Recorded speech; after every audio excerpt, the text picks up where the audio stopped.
Hello, everybody. Josh Brown here, back for another great episode on Franchise Euphoria. Well, today's episode is brought to you by IndieFranchiseLaw.com, a leading resource in the franchise space to help you if you're considering buying a franchise, turning your business into a franchise, or growing your business through a licensing or franchise structure. So go on, check it out, IndieFranchiseLaw.com. I think you'll find a lot of valuable and free information as you continue to kind of weigh franchising and licensing and the growth of your business.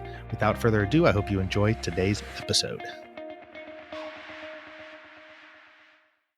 So today's guest on Franchise Euphoria, I had a chance to hear on a panel at the International Franchise Association conference. Her name is Jami Stigliano, and she owns a franchise company called DivaDance Company, and she is the franchisor. And she started it back in 2015, and she just brings so much energy, so much know-how, passion, enthusiasm to the table, and you will get a great sense of a founder story in this particular interview where, I had the opportunity to sit down with Jami at the conference and talk to her about how she came up with the idea for her franchise system, what it's been like growing that system, and how she's gone about that process. So without further ado, enjoy this interview with Jami. All right, here at IFA Conference in Orlando, I'm here with Jami, and I'm going to butcher this name. Right. Stigliano? You nailed it. I nailed it. Okay. And you are a franchisor. You created DivaDance. Tell us all about DivaDance. Sure, yeah. So we are dance choreography classes for adults. So no kids classes, only for adults. And I started the concept after I left a very stressful class in New York City at an awesome place called Broadway Dance Center. It's amazing. It trains dancers to be backup dancers and Broadway bound, but I wasn't trying to do that. I was just trying to have fun. So I walked out of that class and I said, you know what, I'm going to start teaching my own classes the way I want to do it, which will inspire confidence and help people build community. And that was a long time ago. It's my hobby business, and just started franchising it 3 years ago. Yeah, and you have a background in music, right? Yeah, so I worked in the music industry for over 15 years, mostly within the Sony music system. So I contributed to the careers of some of the biggest artists and divas in the business, like Britney and Pink and Justin Timberlake and Chris Brown and Sierra and lots of those folks. So doing marketing, building brands, creating content to support that, helping them build their fan bases, telling their story, supporting the whole company in terms of marketing assets, and really just driving the marketing vision for those projects. So that's my professional background. So, and you are a full-fledged franchisor at this point. How many franchisees do you have? So I have 2 company-owned units, or 18 cities total. I have 2 company-owned units, and then I have 1 licensee who just operates our party business in Charleston, and the rest are franchisees. That's awesome. Charleston, South Carolina? Yeah. Wait, what's your party business? I got to ask you about that. Yeah, so we have 3 kind of big verticals of our company. The first is our class business, which is mostly a membership model, recurring revenue, all that yummy stuff. And our second is our party business. So that's bachelorette parties, birthday parties, girls' night out, team building, mom's night out, and where they come together and learn dance choreography for an hour, and usually there's some wine or champagne involved. And then our third one is we do multi-week programs. So we allow women to take classes over a period of time, add on to it, and they perform in a recital at the end, just like little girls get to do. That's awesome. And is that all part of the franchise opportunity? It is, yeah. So when you're buying into making the investment in DivaDance, you're getting that business, and we're helping you build all 3 of those verticals. Okay, so if I'm listening to this, and we'll start with the franchisor side. I'm a business. I'm looking to turn myself into a franchise. One of the things that I know from doing so many of these interviews on this podcast is that it's very helpful for people to hear from other people who have gone through that process. Yeah. Tell us a little bit, if you can, think back when you decided to not only create this business, but then take that leap into becoming a franchise company. What was that decision like? And then once you did make that leap, how was that? Sure. So I had really 2 choices. I knew I wanted to scale this. I knew it was too good. It was too fun. It was something that women needed. So I knew I needed to get it to other cities, but I didn't know how. And so the first option was, well, you know what? I'll go to these cities and I'll find instructors and I'll train them over a weekend, and then we'll just off you go. But then I did a mentoring phone call with a guy named Dan Mizritsky, who's the founder of I think he's sold it now, but Fitness on the Go, a fitness franchise in Canada that's similar to us, doesn't have a brick and mortar. So I did a mentoring phone call with him, and he said, you really should franchise this. And then that's when I was like, wait, that's a thing I could do. You're like, what's a franchise? Yeah, I sort of knew because my dad had worked in franchising a bit on the sales side in Waco, Texas, where I grew up. But yeah, so that's when I actually called my dad and I was like, this guy told me I could franchise. What do you think, Dad? And he's like, I got the perfect person to connect you to. So the first thing I did was I had been operating as a hobby business in New York City for many years, but I hadn't been documenting things, right? I hadn't been keeping organized, it was my hobby. It was just for fun. It was my hair money. It was my Vegas money. It was my handbag money. It was fun.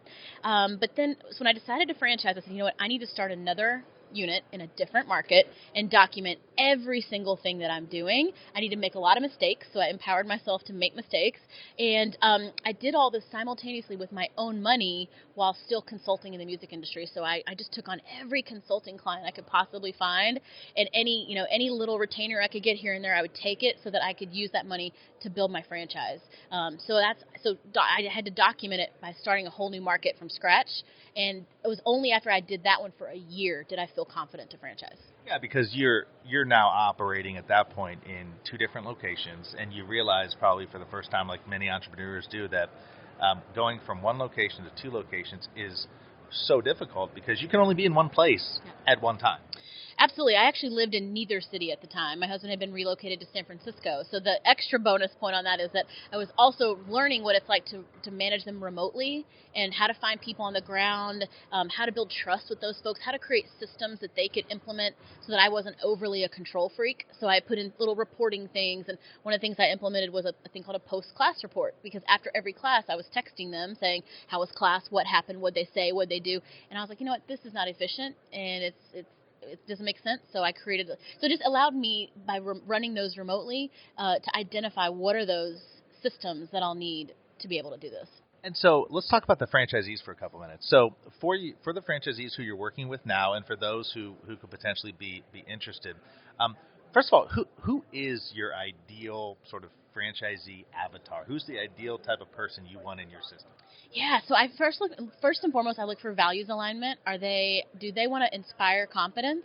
Do they believe in that? And then do they want to build community? So typically that has drawn me folks that are past dancers that understand what community is like, or past cheerleaders, or sorority women who that was part of their life. So they understand the power of community and they really want to empower women. So that's the first thing. The second thing I look for is people who have a sales experience, a sales background.